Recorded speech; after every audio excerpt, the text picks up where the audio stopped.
ఇక దావీదు కీర్తన 37వ అధ్యాయంలో పరిశుద్ధాత్మ దేవునిగా వాయించినటువంటి మనుషులే చేత వాయించినటువంటి దేవుడు నీతిమంతుల లక్షణములు ఈ యొక్క 37వ కీర్తనలో దేవుడు వాయిస్తూ వచ్చినారు కనుక నీతిమంతులు వారి లక్షణములు, అలాగే వారికి కలుగు ప్రతిఫలం, వారికి కలుగు ప్రయోజనాలు, వారికి కలిగే దేవుని నుండి ఉపయోగకరములు కొన్ని మాటలుగా ఈ యొక్క అధ్యాయంలో గమనించుకుందామండి.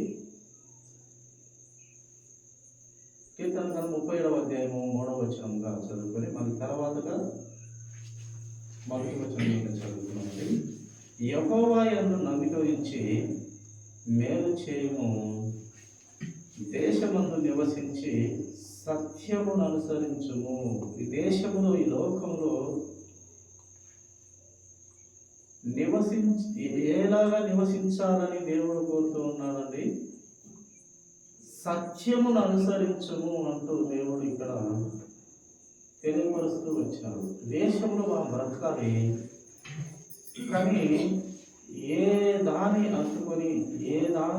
హత్తుకొని మనం బ్రతకమని చెప్తున్నాడంటే సత్యాన్ని హత్తుకొని సత్యములో అనుసరించి దేశమందు నీవు నివసించాలి అని దేవుని మాటగా ఇక్కడ వ్రాయబడుతూ వచ్చింది. యెహోవా యందు నమ్మిక ఇచ్చిన వారు ఇలాగ బ్రతకాలి అని తెలియపరుస్తూ పై మాటల్లో కూడా చూడండి ఏం తెలియపరుస్తున్నాడంటే దేవుడు పై మాటలుగా ఈ యొక్క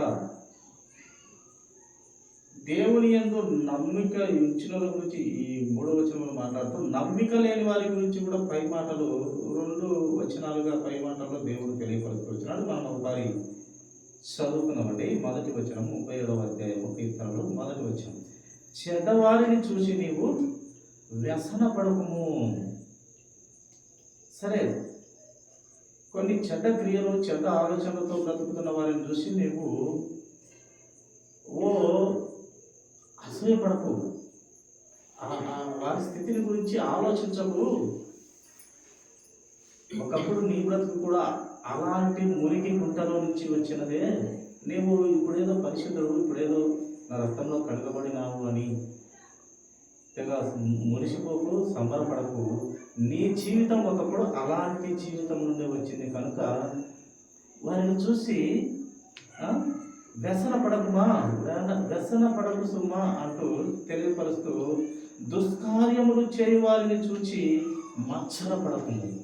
వారేదో చెడ్డ పనులు చేస్తున్నారు, చెడ్డ కార్యాలు, చెడ్డ క్రియలు చేస్తున్నారు. వారిని చూసి నువ్వు మత్సరపడాల్సిన అవసరం లేదు, అలాగే వ్యసన పడాల్సిన అవసరం లేదు. ఒకప్పుడు నీది అదే జీవితము అని దేవుడు తెలియపరుస్తూ అలాగే ఉండకు సుమా. నీతిమంతుడు కూడా ఇక్కడ నీతిమంతులతోనే మాట్లాడుతూ వారిని చూసి నువ్వు మత్సరపడకు, ఎగిరెగిరి పడమాకు, సత్యాన్ని పట్టుకో అంటూ 3వ వచనంలో రాజిస్తూ వచ్చినాడు పరిశుద్ధాత్మ దేవుడు. కనుక ఎందుకంటే ఒకప్పటి జీవితము వారికన్నా దరిద్రమైనటువంటి జీవితమే. ఇప్పుడు ఏమంటే క్రీస్తు పాదాల దగ్గరకు వచ్చి లేక పాపములు ఒప్పుకొని ఆ వైద్యులు పట్టుకొని మందిరంకు నడుస్తున్నాను, దాన్ని బట్టి నీవు వ్యసన పడకుమా, లేక మత్సర పడకు సుమా. నేను కూడా ఒకప్పుడు వారికన్నా ఘోరమైనటువంటి జీవితమే. నా పరిశుద్ధ రక్తం ద్వారా నిన్ను పరిశుద్ధ పరిస్థితిని నీతిమంతునిగా చేసేది అని దేవుడు నీతిమంతుల గురించే మాట్లాడుతూ వచ్చినాడు ఈ యొక్క అధ్యాయంలో. ప్రియ దేవుని సంగతి. అలాగే 2వ వచనంలో కూడా చూడండి, వారు గడ్డి వలనే త్వరగా ఎండిపోదురు. ఎవరు వాళ్ళు? దేవుని మీద నమ్మిక లేనటువంటి వారు, దేవుడు అంటే భయం లేనటువంటి వారు, దేవుని కోసం కొన్ని అలవాట్లను, చెడు పద్ధతులను, చెడు క్రియలను వదులుకోలేక అదే బ్రతుకులో బ్రతుకుతున్న వారిని గురించి చెప్తూ ఉన్నారు. వాళ్ళు గడ్డి వలె పోతారయ్యా, వాళ్ళతో నీకేం పని? నువ్వు బయటపడగలుగుతూ వచ్చినావు కదా, నీవు నన్ను నమ్మి నిత్య జీవంలోకి అడుగు పెడుతూ వచ్చినావు కదా, వారితో నీకేం పని? వారిని చూసి నువ్వు కుళ్ళు పడాల్సిన పని లేదు, వ్యసన పడాల్సిన పని లేదు, మత్సర పడాల్సిన పని లేదు. వారి జీవితాలు అలా ఉండిపోతాయి, ఉన్నన్నాళ్ళు ఉంటాయి. తర్వాత ఏమవుతాయంటే ఎండిపోతారు. వారితో నీకు అక్కర లేదు, వారిని నువ్వు గద్దించాల్సిన పని లేదు, హెచ్చరించాల్సిన పని లేదు. కానీ వాక్యాన్ని ప్రకటించు, వింటారు, వినకపోతే ఎండిపోతారు అనే అభావంగా ఇక్కడ లేఖన భాగంలో బయలుపరుస్తూ వచ్చినాడు పరిశుద్ధాత్మ దేవుడు, ప్రియ దేవుని సంఘం. కనుక వారు గడ్డి వలె త్వరగా ఎండిపోదురు, పచ్చని కూర వలనే వాడిపోదురు. సూర్యునికి పచ్చగానే ఉంటారు, కానీ వారి బుద్ధి వివేచనను బట్టి వాడిపోయిన కూరల వలె, వాడిపోయిన తోటకూర వలె వారు వాడిపోతారయ్యా. ఒకప్పుడు నువ్వు దాంట్లో నుంచే కదా వచ్చింది, పవిత్రుడమైంది, నా రక్తం చేత శుద్ధి చేయబట్టివి, నా వాక్యం చేత కడగబట్టివి. నువ్వు నీతిమంతుడు, యథార్థవంతుడు అలా ఉండు. అవసరమైతే వారికి వాక్యాన్ని ప్రకటించు, వివరించు, తెలియపరచు. వింటారు, లేకుంటే వాడిపోతారు, నశిస్తారు. అది వారికి ఇచ్చినటువంటి స్వేచ్ఛ. వారి స్వేచ్ఛ వారు అనుభవించని, ఆ స్వేచ్ఛకు రేపు ప్రతిఫలము, రేపు దానికి లెక్క చెప్పాల్సిన సమయం ఉంది అని దేవుడు గద్దిస్తూ, బుద్ధి చెప్తూ, వాక్యములు తెలియపరుస్తూ ఉన్నాడు. ప్రియమైన దేవుని వారలారా, కనుక అది మాట్లాడుతూ, యెహోవా యందు నమ్మకం ఉంచి మేలు చేయము, దేశమందు నివసించు సత్యమును అనుసరించుము. యెహోవా యందు నమ్మికొంచుము, మేలు చేసు సత్యాన్ని అట్టి పెట్టుకొని ఉండు. సత్యాన్ని మట్టుకు వదలకు సుమా, సత్యాన్ని మట్టుకు నీవు వదలకు సుమా. దావీదు మహారాజు తన కుమారుని గురించి, సొలొమోను గురించి, ఆయన చివరి దశలో, మరణం అవుతున్న పడక దశలో చెప్తున్నటువంటి మాటలు కూడా అద్భుతమైనవి.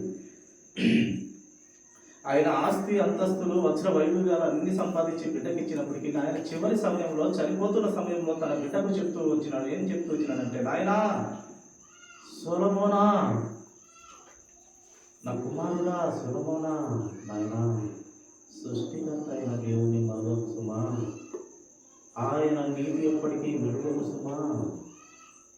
ఆయన విడిచినట్లయితే నిన్ను కూడా ఆయన విడుస్తాడు నాయన.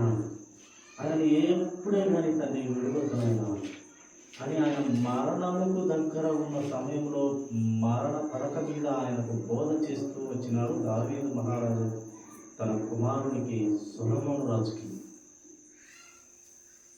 అనగా దేవుడు కూడా తెలియచెప్తున్నాడు.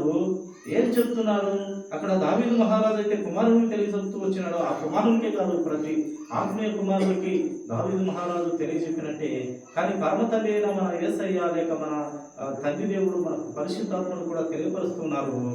యెహోవా యందు, యేసయ్య యందు, పరిశుద్ధాత్మ యందు నమ్మిక ఉంచి మేలు చేయము, మంచి పనులు చేపట్టునైనా దేశమందు నివసిస్తూ నీవు ఎలా ఉండాలి అంటే సత్యాన్ని మట్టుకు అంటుకొని ఉండాలి. నువ్వు సత్యాన్ని ఎప్పుడు వదలకు సుమా అని బయలుపరుస్తున్నటువంటి మాటలు ప్రియ దేవుని సంఘం. ఇంకా చివరిగా మనము ఆ యొక్క అధ్యాయం అంతా కూడా మనం 4వ వచనం చదువుకుంటూ వెళ్దామండి. చూడండి, 4వ వచనంలో కూడా 37వ కీర్తన 4వ వచనము, యెహోవాను బట్టి సంతోషించుము, ఆయన నీ హృదయ వాంఛలను తీర్చును. క్రీస్తును నీవు ఆనందిస్తూ ఉండు. క్రీస్తు ఆలోచనను బట్టి, క్రీస్తు పరిశుద్ధతను బట్టి, క్రీస్తు ఆ న్యాయంగా నడుచుకున్న ఆ మాదిరి, మా భూమి మీద అడుగు పెట్టి మాదిరి జీవితాన్ని మనకు పెట్టిపోయినారు యేసుక్రీస్తు ప్రభు వారు. లేక తండ్రి అయిన దేవుడు మనకు ధర్మశాస్త్రాన్ని ఇచ్చిపోయినాడు. లేక మహాభక్తులు, ప్రవక్తలు, భక్తురాలు, మహాభక్తులు మాదిరి సూచనలు, వాక్య భావం మనకు తెలియపరిచిపోయినారు. ఆ సత్యాన్ని మనకు వదలకు సుమా, సత్యమును బట్టి నీవు సంతోషించుము. అప్పుడు ఆయన ఏం చేస్తాడంట? నీ హృదయ వాంఛలు నెరవేరుస్తాడు దేవుడు. నీ హృదయంలో కొన్ని కోరికలు, వాంఛలు, ఆశలు, కోరికలు ఉంటాయి కదా, అవి న్యాయం గలవి అయితే, సత్యమైనట్లయితే వాటిని ఖచ్చితంగా తీరుస్తాడు అని దేవుని వాక్యం ఇక్కడ తెలియపరుస్తుంది. అయితే యెహోవాను బట్టి సంతోషిస్తూ ఆయన సత్యాన్ని మనం వదలకుండా ఉన్నప్పుడు మాత్రమే సుమా. కనుక నీ హృదయ వాంఛలు తీర్చగలిగిన దేవుడు మనకు పరమందున్నాడు. ఆయన తలుచుకుంటే ఏ మనుషులు చేయలేనటువంటి మేలు ఆయన కుమ్మరిస్తే ఇంకంతే, అంతగా హెచ్చిస్తాడు దేవుడు. మనము అంత హీనపరచాలని ఆయనే, అంత హెచ్చించాలని ఆయనే, మనకు మరణం ఇవ్వాలని ఆయనే, విజయం ఇవ్వాలని ఆయనే, జీవం ఇవ్వాలని ఆయనే, మార్గము సత్యము జీవం నిత్య జీవానికి నడిపించేది ఆయన, అన్ని ఆయనే. దేవుని సంగమం.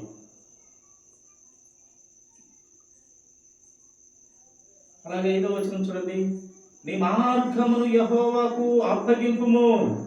మన మార్గములు యెహోవా కంట అప్పచెప్పాలంట. మన మార్గములు ఏంటి? లేచిన నుంచి ఏంటి మన మార్గములు? పనులు లేకుంటే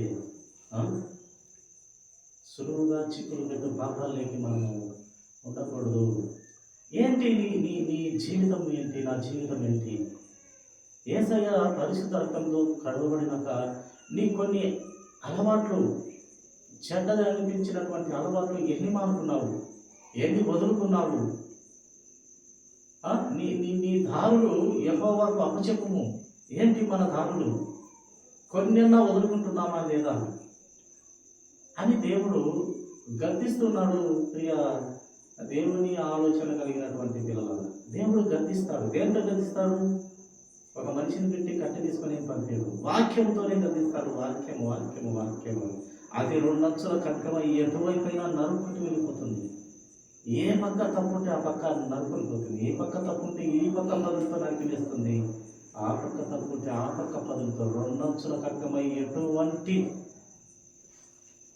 ఎటువంటి దాంట్లో దూరి అది ఎముకల మూలుగులే కూడా వెళ్ళి నరికేస్తుందంట. దేవుని సంగం అంత శక్తి కలది వాక్యం. వాక్యం అంటే చాలా దేవుని శక్తి అది. ఇప్పుడు మాట్లాడుతున్నటువంటి మాటలతో ఏ మనుషుడు, ఏ యొక్క మనుషుల ఆలోచనలు అయితే కరగవు, ఆ గుండెలు కరగవు.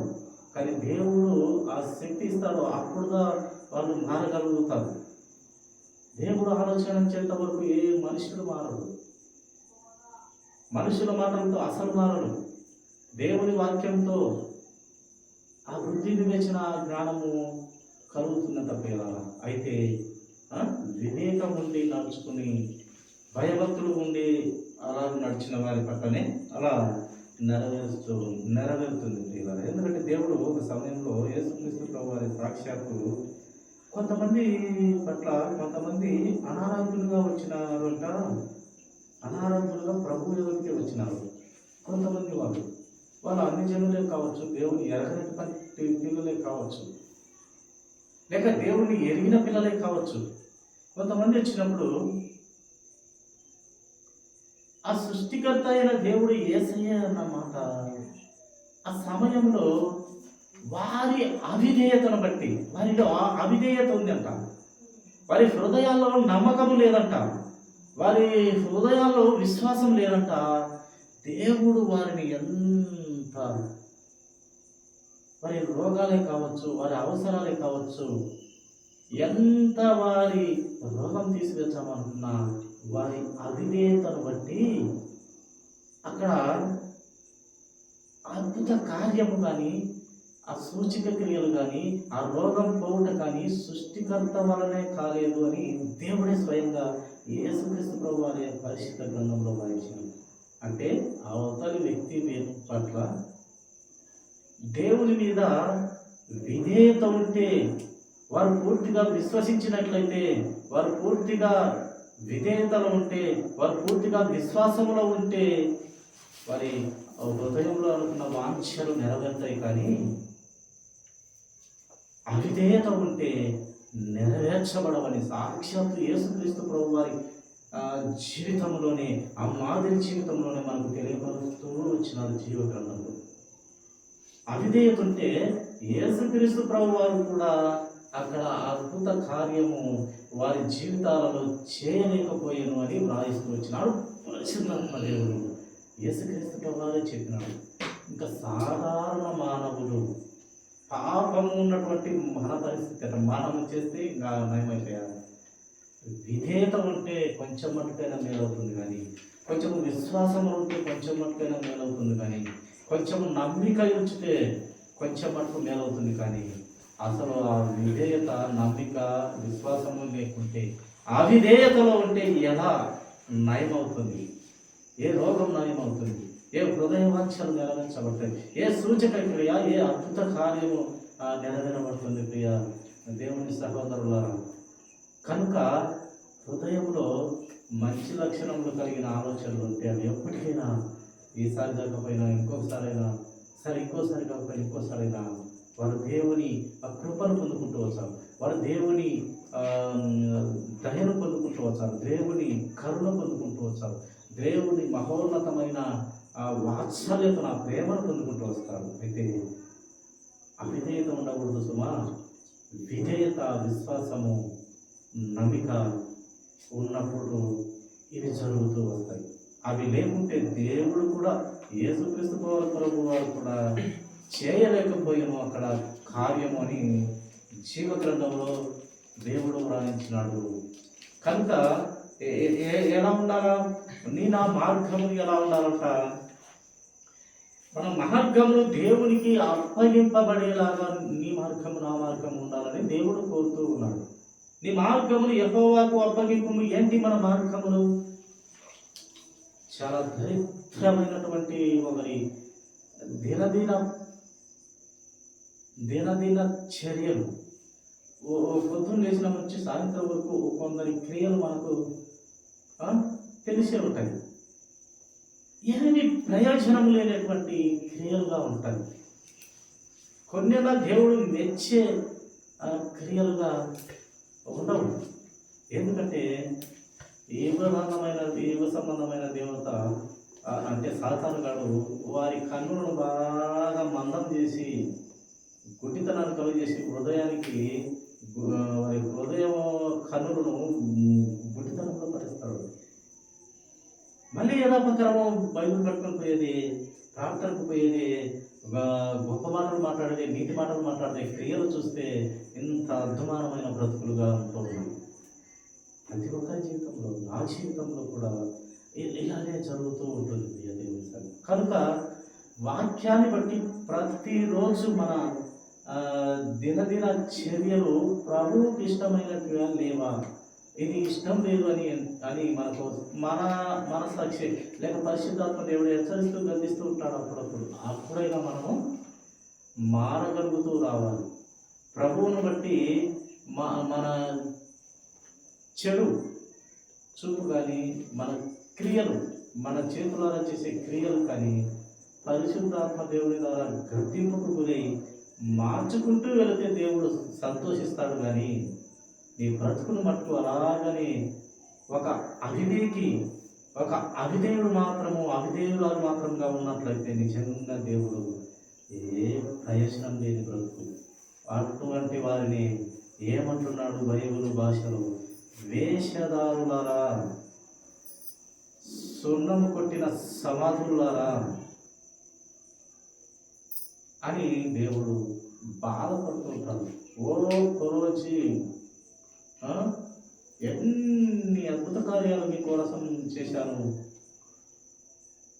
ఓ నా పిల్లలైనటువంటి వారలారా, ఈ అద్భుత కార్యంలో, ఈ సూచక కార్యాలన్నీ కూడా ఆ సొదొమ గొమొర్రా పట్టణంలో, ఆ కాల్చివేయబడిన పట్టణంలో కొన్నిగా చేసినా కూడా అక్కడ ప్రజలు రక్షింపబడుతురేమో. అన్ని గొప్ప కార్యాలు చేశాను, మీకు బుద్ధి జ్ఞానం లేదు నా పిల్లలరా అని దేవుడు బాధపడుతున్నటువంటి సందర్భాలు ఎన్నో ఉన్నాయి బైబిల్ గ్రంథం.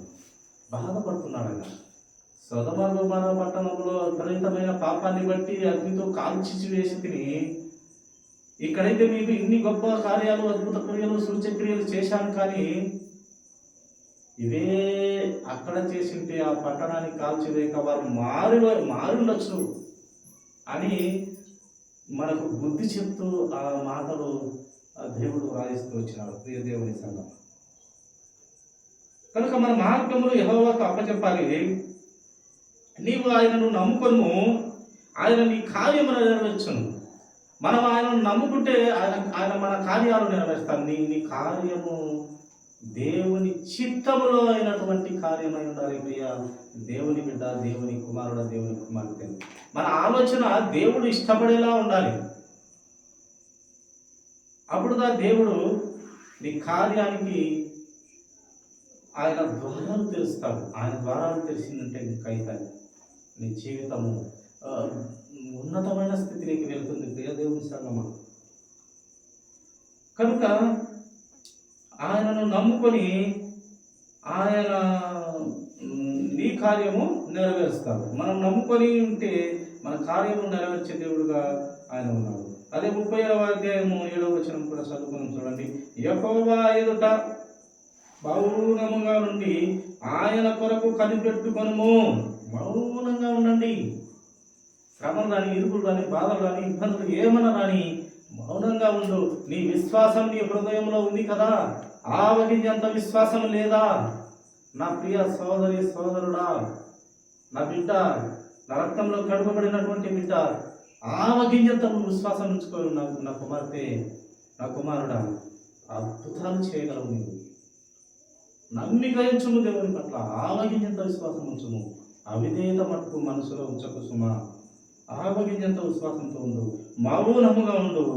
ఆయన కొరకు కనిపెట్టుము. తన మార్గమున వర్ధిల్లువాని చూచి వ్యసనపడకుము.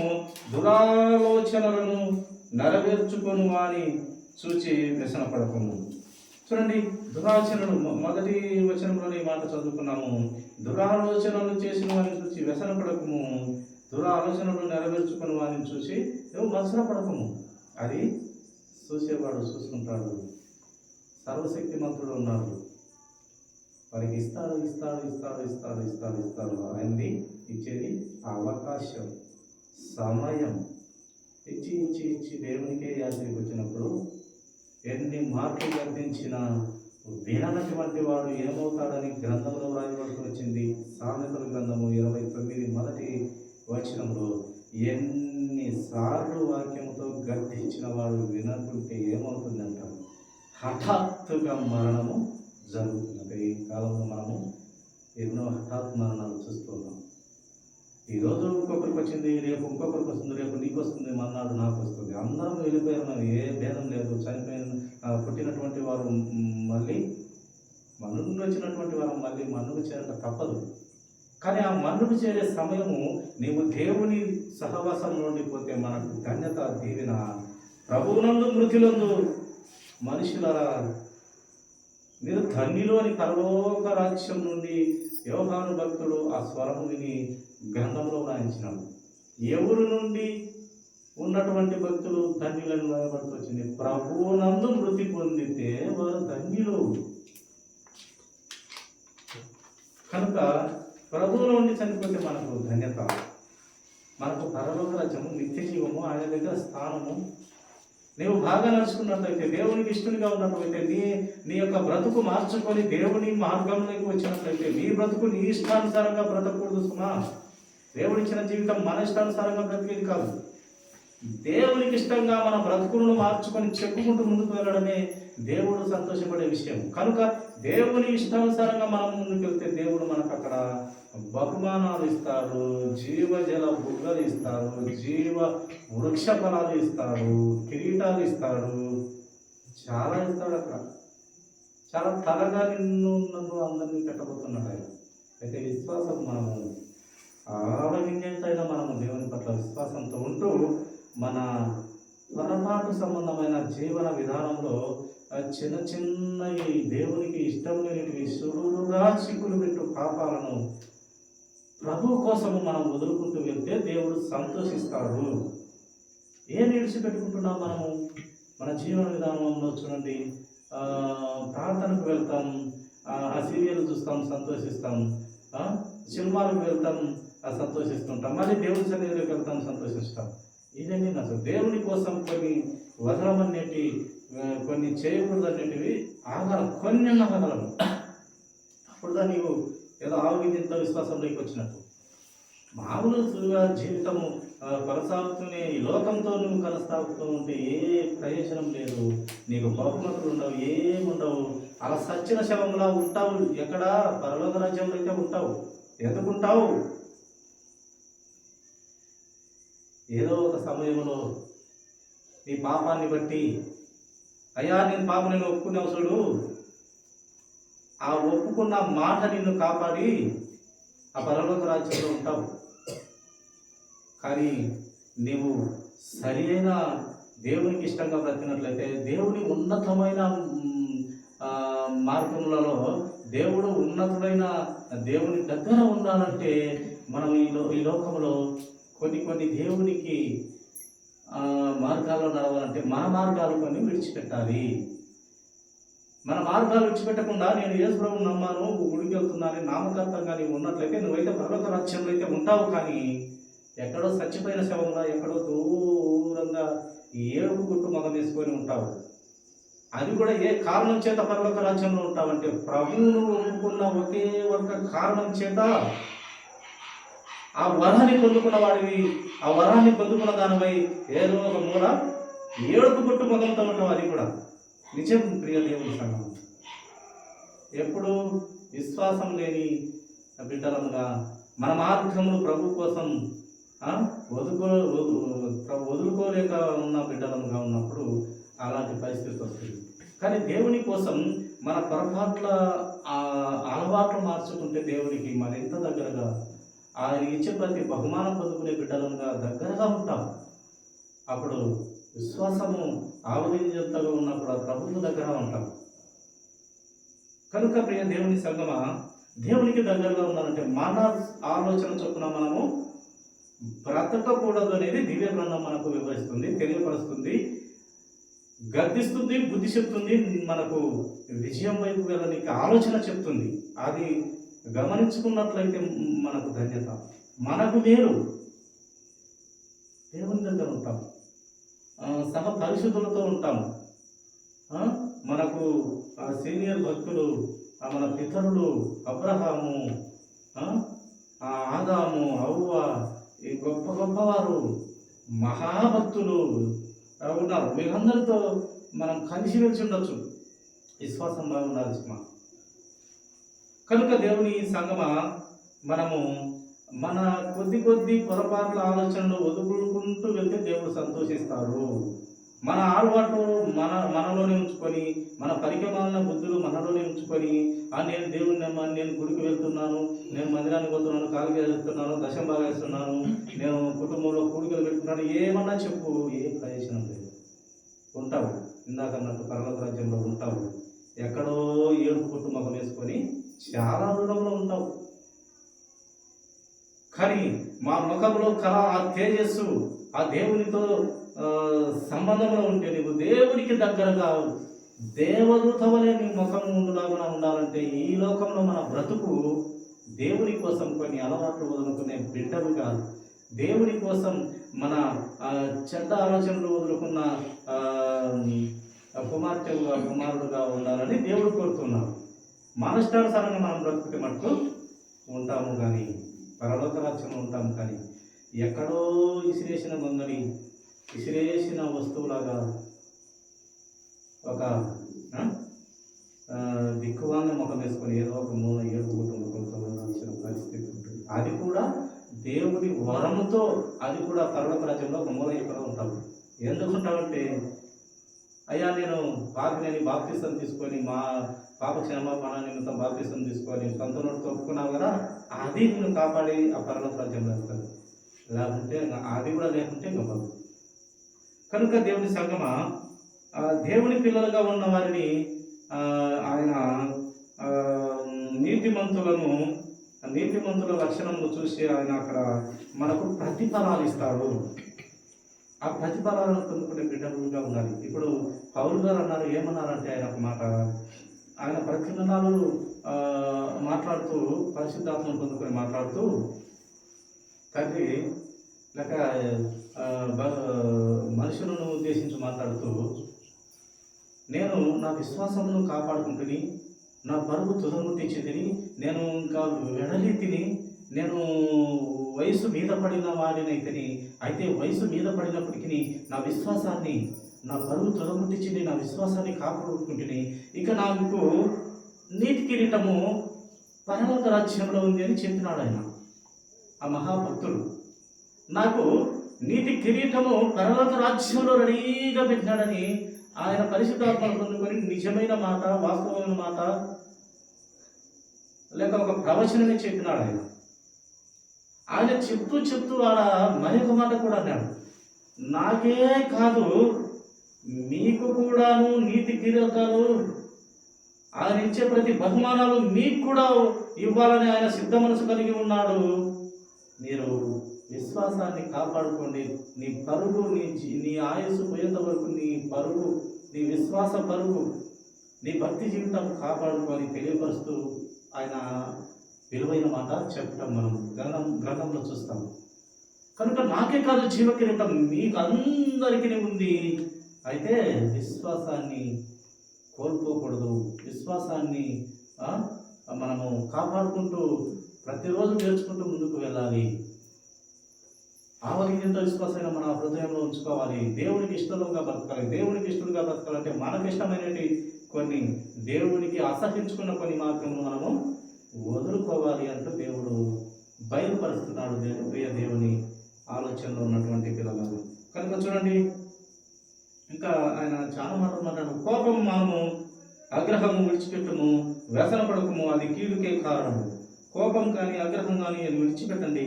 అవి ఏమన్నా వాటితో మేలా అంటే అవి చివరికి కీడే కారణమవుతుంది అని బయలుపరుస్తూ ఉన్నాడు దేవుడు. అదే 16వ వచనం కూడా అదే అధ్యాయంలో చూడండి మాట, నీతిమంతునికి కలిగినది కొంచెమైనను.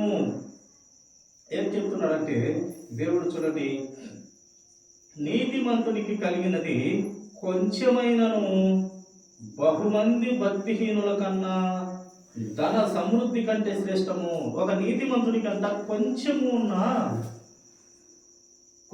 కొద్దిగా వాని లేక ఆమె ఆ విశ్వాసం బట్టి వారికి ఉన్నటువంటి కొంచెం ఆస్తి అయినా బహుమంది భక్తిహీనులకున్న ధన సమృద్ధి కంటే శ్రేష్టము. వారికి కొంచెమే ఉండొచ్చు, వేరే వాళ్ళకి ఎక్కువ ఉండొచ్చు, కానీ వారికన్నా గొప్ప ధన సమృద్ధి కంటే శ్రేష్టము. వారికి ఎంతున్నా దానికంటే వీరే శ్రేష్ఠులు. ఎవరు వారు? దేవుని ఇష్టమైనటువంటి వారు. ఎవరు వారు? నీతిమంతులు, పరిశుద్ధులు, యథార్థవంతులు, దేవుని భయం కలిగినటువంటి వారు, దేవుని కోసం బ్రతికి తన ఆలోచనలను చంపుకున్నటువంటి వారు, దేవునిని బట్టి తమకు ఇష్టమైన చెడ్డ మార్గములు వదులుకున్నటువంటి వారు నీతిమంతులు, యథార్థవంతులు, పరిశుద్ధులు, దేవుని భయం కలిగినటువంటి వారు. వారంట ధన సమృద్ధి కన్నా వేరే వారికి, ఎవరు భక్తిహీనుల ధన సమృద్ధి కంటే వీరికి కొంచెమైన దాంతోనే తృప్తిగా ఉండగలుగుతారు. వీరు వారికంటే శ్రేష్ఠులు వీళ్ళు అంటూ రాయిస్తూ వచ్చినాడు. ప్రియమైన దేవుని సంగమం, కనుక మనము భక్తిలో దేవుడు మెచ్చుకునే విధంగా ఉండాలి. ఏబును మెచ్చుకున్న దేవుడు నిన్ను నన్ను కూడా మెచ్చుకోవాలని కోరుతూ ఉన్నాడు. అలాంటి భక్తి జీవితం కలిగి ఉండాలని కోరుతున్నాడు. 21వ అధ్యాయము, భక్తిహీనులు అప్పు చేసి తీర్చక ఇందులో నీతిమంతులు దాక్షిణ్యము కలిగి ధర్మనిత్తులు. చూడు, భక్తిహీనులు అప్పులు చేస్తారంట, తీర్చక ఉంటారంట. నీతిమంతులు అయితే దాక్షిణ్యము, దయా, కరుణ కలిగి ధర్మము ఇవ్వడానికి వెనుకాడరు అంటూ దేవుడు బయలుపరుస్తున్నారు. ప్రియ దేవుని సంగమం, 30వ వచనం చివరి వచనం చదువుకొని ముగించుకున్నాము. నీతిమంతుల నోరు అంట జ్ఞానమును గూర్చి వచించును, వారి నాలుక న్యాయము ప్రకటించును. ఇది నీతిమంతులు ఉన్నటువంటి ఒక గొప్ప ఆలోచన అంట. ప్రియులారా, ఏం చేస్తారంట వీళ్ళు? నీతిమంతుల నోరు జ్ఞానమును గురించి మాట్లాడుతూ వచిస్తారు, మాట్లాడతారు. వారి నాలుక కేవలము న్యాయము ప్రకటించును. నీతిమంతుల నాలుక కేవలం అంట న్యాయము ప్రకటిస్తుందంట. ప్రియమైన దేవుని పిల్లల, కనుక ప్రియమైన దేవుని పిల్లల, ఆ దేవుడు నీతిమంతుల గురించి గురించి వారి లక్షణముల గురించి దైవ గ్రంథంలో ఇలా రాయిస్తూ వచ్చినాడు. అలాగే వారికి ఇచ్చే ప్రతిఫలాల గురించి కూడా దేవుడు రాయిస్తూ వచ్చినాడు ఇదే 37వ అధ్యాయంలో. కనుక ఇది ఒక దినాన మనం మరి ఒక రోజు ధ్యానించుకుందాము. ఇప్పుడు మాటలు దేవుడు దీవించిన కాక తల నుంచినట్లయితే చిన్న